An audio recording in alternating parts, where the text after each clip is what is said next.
Hola, hola, and buenos dias, GnGs. My name is Trekkw2ks, and today is the Weekend Crypto brought to you here on the Gentleman of Crypto YouTube channel. And yeah, like I said, I am Trekkw2ks. So if you don't know, the basic idea is I cover crypto-related news that happens over the weekend, and I promise you a number of things came out this weekend, and yeah, we got some stories to cover. So before I jump into that, though, I want to say a couple of things. One, thank you to the folks who are still tapping in to the Gentleman of Crypto Network, checking out the other folks besides myself who are contributing content on a weekly basis. Some folks are doing it more than once a week, aside from King and Zay. Thank you to the folks who are coming back to pay attention to my stuff. I really do appreciate y'all. That shows that you're not letting this whole FOMO FUD market cycle thing of this crypto winter thing deter you from still educating yourself and being abreast of what's going on in the space. Because believe me, something is always happening in here. It's just a matter of how are people explaining it to you, and are they giving you enough context for you to understand what might be relevant to you. I don't know what your situation is, but hopefully I do say something that does help you have a better understanding of what's going on with the space and how it relates to you. And so other last thing I want to jump in on, if you missed it, if you didn't know, if you aren't a real Twitter person like that, something recently happened, and I'm only bringing this up on the end of I'm not telling other folks what to do. I am really in Drazian in my school of thought on this whole thing about how you only control yourself and like the 2 square feet of space that you stand on, right? This past Friday, a situation happened with Zay that he ended up losing his relationship as far as the business endeavor with Coindesk. Now, there's a whole thing about how they wanted to turn it into what they're saying it was. I'm gonna just say for the folks who don't know, go to his account, you'll see what they're saying that he was being. But if you know Zay, if you've been down as a warrior for a minute, you know what's up. I'm gonna just say, I know for me, Coindesk no longer gets to be used as a news article source on Weekend Crypto. I'm not telling nobody to pick a side. I'm not telling nobody to follow my lead. I'm not telling nobody to do none of what I'm about to be doing for how I'm not looking to mess with Coinbase. Also understand, even though that did happen to Zay, Zay said he's still going to be at CoinDesk 2023. He is looking at it very different than how a lot of other people are looking at it. He also understands the business of this space a lot more than folks really give him credit for. Okay. But again, I know what I'm doing. He knows where I stand. I had contacted him about what was up, how I'm looking to move going forward. And I'm just letting y'all know, when you start hearing me say certain things about a certain platform, there's a reason behind it. My whole thing is, if certain people get to draw lines, then why don't we? And this is my line. It may not mean shit to nobody else, but that's how I'm moving. So let's jump into these stories because I done went on way too long on an intro. First story is this, right? Tower. Now, I'll be honest, I don't know who this exchange is, honestly, but Tower Cross revises new offer for Voyager's assets after FTX bankruptcy. So if you have been under a rock, for the last like 48, 72 hours, man, it's been going crazy with the FTX fallout. I'm jumping into the highlights on this because certain stuff just was like fluff parts of it to me, at least. Basically, FTX made the offer to get Voyager and the assets because Voyager had the issue because of the Luna situation. So now it turns around. Here you have, this is the offer that they put out then, 1.4 billion for Voyager, right? Now here comes this platform called CrossTower. I honestly don't see how Voyager is going to get a billion at this point. I don't. But I'm not a numbers person. Somebody who's more analytical about the numbers can break it down better. I know King could definitely break this down better. I'm just saying, considering the situation and the environment right now of what is going on, I can't see how they're getting a billion period as an offer. They might get a couple 100 million, but if this company's offering them a billion, I'll be shocked. Other thing to note here is what they're saying. We're not aware of any other interest at the moment. This is them talking about, are there any other companies, entities, or whatever who are also throwing out an offer to buy up the assets from FTX, as now that they are officially filing bankruptcy. I don't know if the paperwork has been put in, but I know that's how the news circuit is pushing it out right now. So there were certain things that were ringing in my ear when I was reading this. They were basically saying, we'll still look to have some of the same arrangements from the initial offer that we made when they first tried to do the offer, and then what Voyager was already doing. Like, they're not going to switch the platform application. So users wouldn't have to switch to a whole new thing and re-register and all of that. But here's this part that got me. Additionally, CrossTower's acquisitions plan would see the exchange share its revenue with Voyager's customers for several years. I think that this is a market strategy for stabilizing the. Imagine you're on this platform and then you hear that, hey, the benefits that you had under the old management are totally all going out the window. As soon as you're able to get in, what are you going to do? Take your shit and run. This is them trying to calm the sentiment to keep people on, and the longer you keep people on, guess what? Then eventually they're gonna stay because 'cause they're used to the situation now. So that's what I see that particular thing as. If you got stuff going on Voyager, you might wanna pay attention to the emails that's about to be flying out, because emails have definitely been flying out from exchanges with this whole FTX situation. Other thing to note here, yo, I seen this story, and at first I wasn't even gonna mess with it. I'm dead ass, I wasn't even gonna mess with it. But then I was reading it, and I'm like, yo, something not making sense to me. So let me get into this, right? Crypto.com accidentally sends 320K Ethereum to Gate.io, recovers funds days later. I'm going to say this again. They sent a couple 100,000 Ethereum to another exchange. Keep this shit in mind. Now, let's jump down to here. The fall of FTX highlighted the importance of proof of reserves in averting risk and in improving investor confidence, urging leading crypto exchanges to publicly list down their cold and hot wallet addresses. Okay, remember that's being said right there. Also, remember, links for this will be in the description, so y'all can definitely always follow up on the things that you see me cover as far as where I got the stuff from. And as well as if you just want to like double check or make sure you heard what I said right. And if I said it wrong, hey, remember the comments are always open. We don't delete stuff here. All right. So here's the other thing to note, right? So this gets posted out publicly. A person who was like a community member named Jaycon Jorgan. So this community member notices there was a large transfer of this many ETH, right? Now, this community member starts a discussion in the group that is talking about this and is, oh yeah. So now here comes the CEO of crypto.com. I'm gonna just call him Chris. And then Chris revealed that the funds representing 82% of crypto.com's ETH holding in cold storage at the time of writing. I need y'all to understand something. Somebody was able to accidentally send more than half of their Ethereum position, more than 75% of their Ethereum position out from cold storage. Okay. This is supposed to be a move to a new cold storage address, but was sent to a whitelisted external address. Whew. People. Okay. So what is it? I was all right. While on-chain data confirms that Gateway.io returned 285 ETH back to Crypto.com, Marzelek stated that all funds were returned. Wait.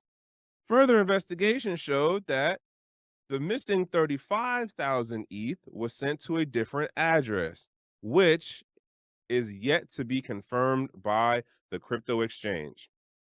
Listen, where's the other thing?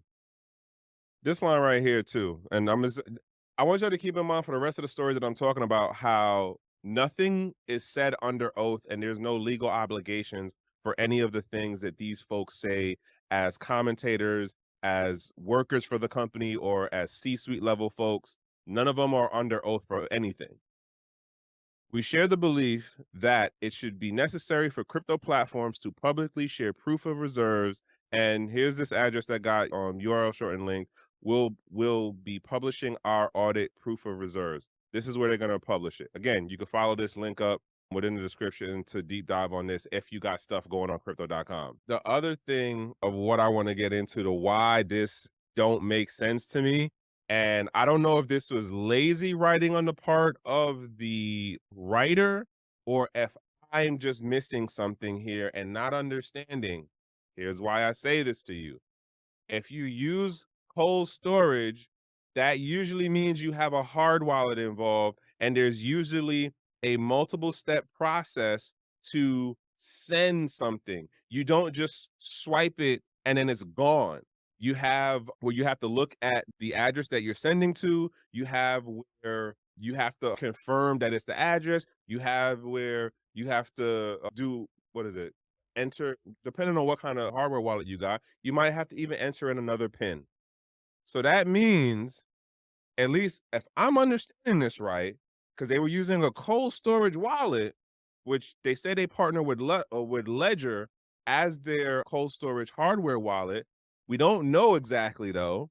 We don't know if huh, where this ETH was sitting was on a ledger. We know that they use ledgers, but we don't know that's where that ETH was sitting at. It was on a ledger. And so with that, I don't know.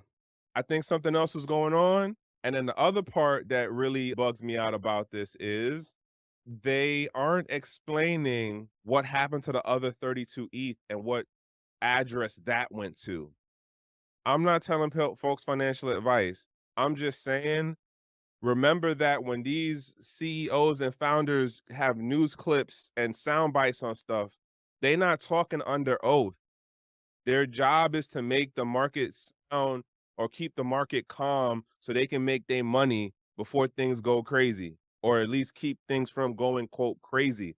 Here's another thing, and I'm gonna jump into this next story real quick.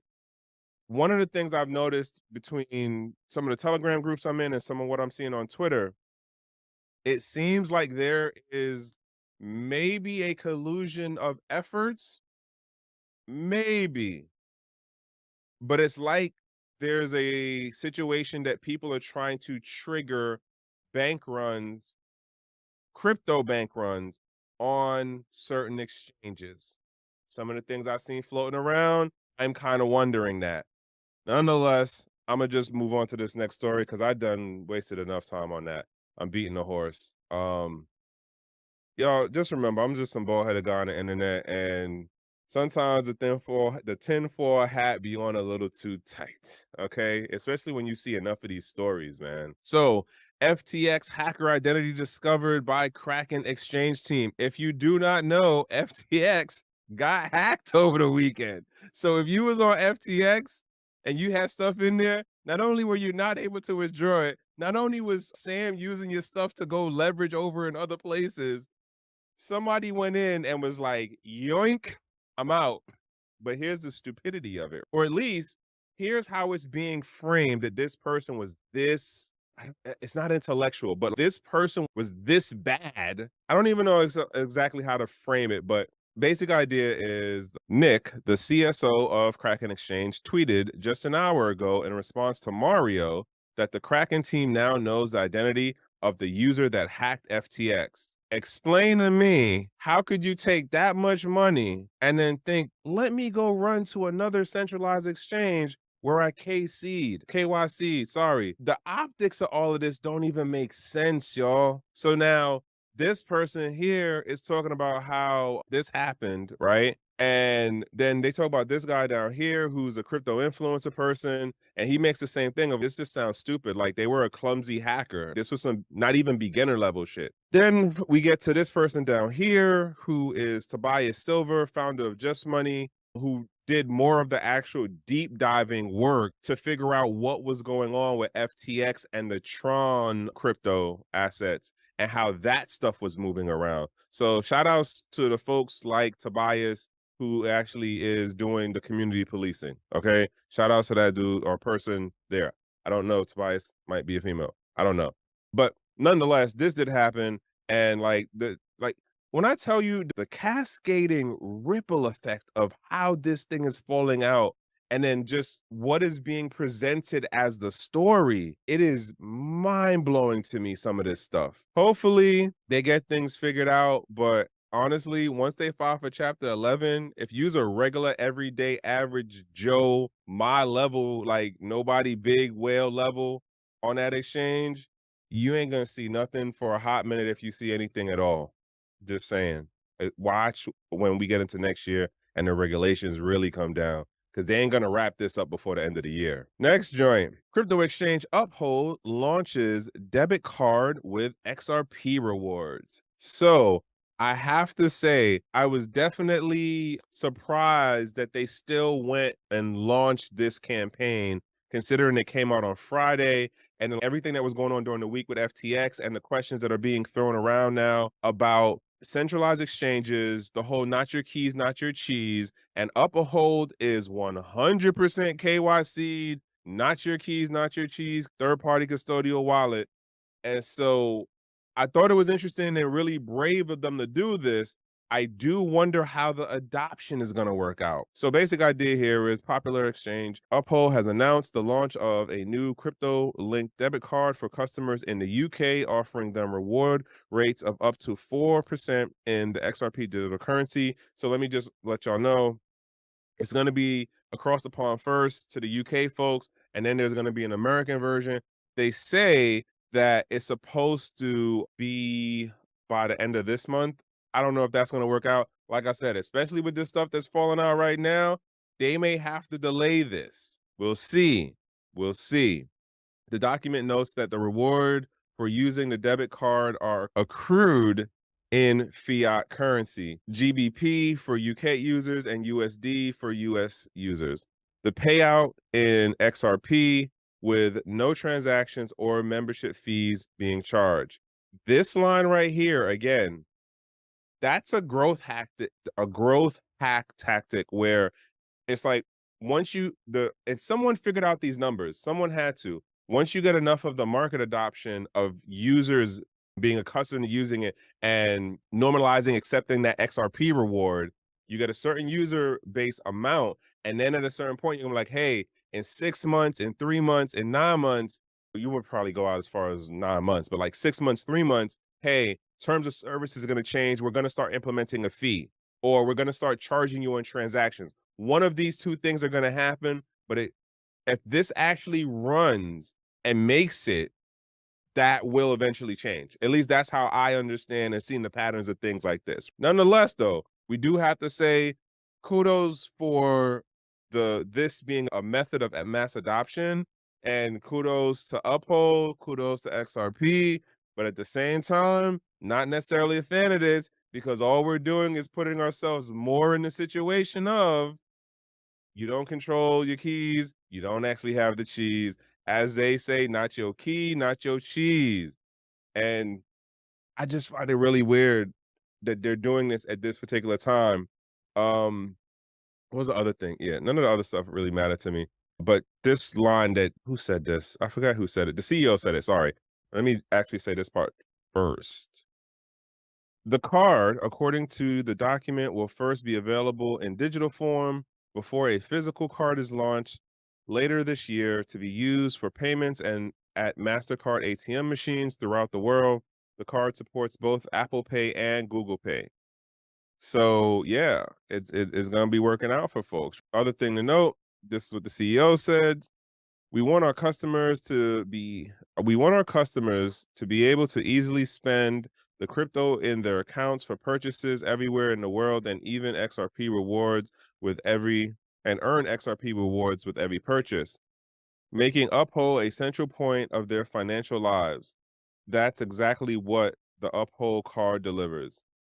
Your man is flat out just saying, in a nice way, we want to be centralized in how you use your assets, your financial means, your crypto. That's what that means. And we kind of see how that works out. But you know what? I said this earlier to somebody. I was like, the way the space is moving, like folks are not going to learn their lesson. And it's just sad because then it just pushes us more and more into the bullshit of what we're seeing happen right now and more regulation that's not going to be here to actually protect us as the little people. But then we also need to stop like looking to government for so much protection to begin with. But whatever. I'm just some bald-headed guy on the internet. This ain't financial advice. Jumping into this next story.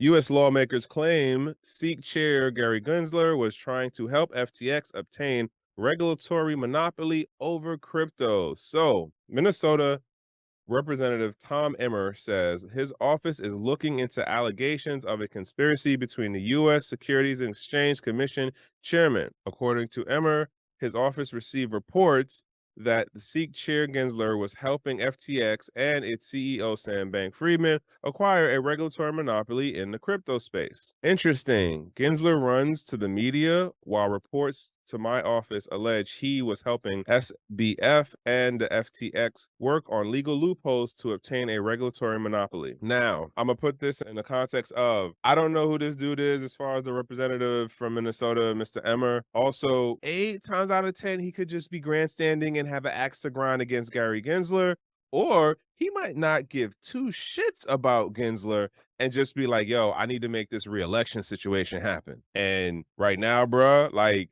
you enemy number one. Or it could be that he ain't even the one really pushing the button. Somebody else is like, yo, I need you to start saying some stuff about him. And this could just be pressure on Gensler. I said something the other day in one of the Telegram groups when I first seen this thing popping up, because this didn't just pop up on the weekend. It got talked about more on the weekend, but I seen it someplace else first. Imagine Gensler gets investigated. He doesn't get charged with anything, but because of the public perception, he has to then step down from his position. Would this mean Hester Pierce gets to like move on into the big chair? I don't know. It was just how my carnival was thinking of these things as I was taking in the information. But nonetheless, like I said, this is just some politician who might have some merit to what he's saying. He hasn't released any information.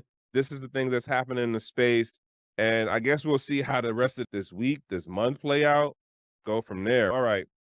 Ripple executives make unexpected offer to FTX employees. So again, another thing of mass adoption, another thing of arguably the community working. Yes, some people still consider Ripple to be a part of the community and it is a crypto while others do not. Let's just agree that there are different sectors in this space. And so David Schwartz, Chief Technology Officer at Ripple, has hinted at the possibility of FTX employees pursuing a career at the crypto payment company. Earlier, a similar offer was made by Schwartz to Twitter employees. So basically what's going on is they're not saying they're going to take anybody. They're not saying that. But what they are doing is creating the environment to poach the talent. And arguably, I think I had mentioned it like back in August or something with this whole thing about the crypto winter coming in. You're going to start seeing companies in the space, projects in the space, poaching other projects and companies. And granted, that might be a negative connotation word to use for it, but they will be looking to acquire talent from other companies that might be going under, other companies that might be struggling, whatever. Nonetheless, this is what Ripple is doing right now with this situation as it is with FTX. And like I said, the fallout is like, it's mind-blowing the amount of things that are coming out of this. I promise you, like, yeah, nothing else is interested in the story other than, like I said, the fact that, yeah, Ripple is looking to make some moves to get some new talent. And because they're about to lose one of their head photographer dudes. Like, he's moving on to another thing before the end of December or something. And I covered that a couple of weeks ago. All right, jumping on this next thing. U.S. senators commit to advancing crypto bill despite the FTX collapse. All right, so now this one, again, another politician grandstanding, in my opinion, totally my opinion, not financial advice. Yo, did anybody see the meme that they used the example of the Trojan horse? And it was like the WEF was the horse. No, was inside the horse, and the horse's name was like FTX, and they were bringing it to, I think it was at Carthage is the name of the city. Nonetheless, funny memes. Memes were flying around this whole weekend. The best one I seen as a meme gift thing was the Office one. That one was hilarious. But anywho, let me move. I'm beating the horse. United States Senator Debbie Stabenow, am I saying that right? And John Boozman have doubled down on their commitment to publishing a final version of the Digital Commodities Consumers Protection Act of 2022. Yeah. So let's be clear on what they just said. We're going to make the final version, and it doesn't mean that they're going to vote on it. It doesn't mean that the version that gets voted on is what they wrote. You really got to pay attention and listen to the shit that these people be saying. None of this stuff is done under oath. Remember that I said that. They're not saying this stuff under oath. They're making these statements because it works towards where people are right now as far as like being very emotional about stuff. X amount of folks lost money. People tend to be emotional when they lose money or what they see as being of a high value to them. So just understand, they're not saying that they're gonna vote on it. They're just saying we're gonna make a final version, and they're not saying that the version that they get done will be what is actually voted on. Put that shit in context. So anywho, last thing, they name it as though it is something to help protect the everyday person, but it is not when you really start dealing into the weeds on it. So last part on this is if the DCPA passes into law, it would grant the Commodities Futures Trading Commission, CFTC, one of the two US market regulators, an extension of regulatory power over the sector. I've said this before a couple months ago. Biden's executive order was a signal of the hungry hippo game to start. And all of the federal level regulators and agencies are doing their thing right now. CFTC, FinCEN, the IRS, the SEC, and then you're gonna see it trickle down to the states and you're gonna see it trickle down to the cities. I'm not promising you this, but this is the pattern that I'm noticing. It was the signal, and everyone started doing things to vie through process of regulatory enforcement. They're part of the space. Other thing to note, from what I've seen so far, Democrats ended up holding on to one of the houses. I think it was the Senate side or something. So I guess we'll see what happens as far as when this gets voted on, because it says the bill will still need to be passed by both the U.S. Senate and the House of Representatives and be signed by President Joe Biden in order to become law. Again, remember what I said. They said they're going to finish a final version. It doesn't mean the version voted on is what they actually wrote. Just remember that. Okay? And yeah. All right. Jumping into this last story, y'all. Jumping into this last story. And I'm gonna end on a funny high note. There were a number of other things that was going on that I had not looked to cover just because I figured King and Zay would cover it in the morning after me, or someone else during this week would cover it. But this one, I could not resist. I could not. So Bang Bros offers Miami Heat 10 million for stadium naming rights after FTX collapse. The Miami Heat terminated all business relations with the bankrupted FTX crypto exchange, despite signing a 2-decade, $135 million deal last year to name the sports arena FTX Arena. Now, we're going to jump past that. Here's what had me dying. So, with the stadium naming rights up in the air, Bang Bros tweeted its $10 million offering for the naming rights. I wonder, is this just for a 1-year deal, a 2-year deal? Because what you call it was about to do 2 decades. And again, remember what I said about how with this fallout, these different assets that FTX was about to have, when they get sold off, how much is the price and evaluation gonna dip?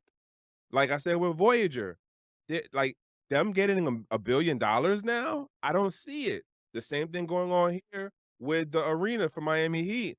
I don't see them getting anywhere near what was done before. Right now, it's almost things is right for the picking. I'm just saying, I'm a bald-headed guy on the internet. Somebody out there knows the better TAs and all of that stuff than me. I'm not a number cruncher like that. But they was definitely doing their thing in Twitter. This is actually the post out of Twitter. Whoever is the marketing person over there, yo, straight up kudos to you for doing a good laugh and just showing the smartest NBA level people who thought they were making a super deal. Guess what? Now you got egg on your face. Now your degree means stuff. Like, it's not stuff. It means jack. Like, I, I actually wonder who gets fired off of this. Does anybody get fired off of this? Because who pushed this deal to happen? Just saying. Didn't y'all do your due diligence? Just saying. Hilarious. And on that note, I'm gonna leave that there. Listen, y'all, like I said, thank y'all for still coming back. Thank y'all for paying attention to these news events. It's a lot of things happening in the space. I'm working on stuff. I know King and Zay's working on stuff. Like I said, this is what it is, man. Like, I appreciate this opportunity. Oh, before I run off on that, like I said, what is it? The December 13th to 14th, I'll be speaking at the Crypto Mindset Reset virtual conference. So no, what is that? The 12th and the 13th. Sorry. 12th and the 13th. I'm working on another hackathon with my boy 3D. This is again going to be a metaverse hackathon. And shout outs to Naja, shout outs to Dr.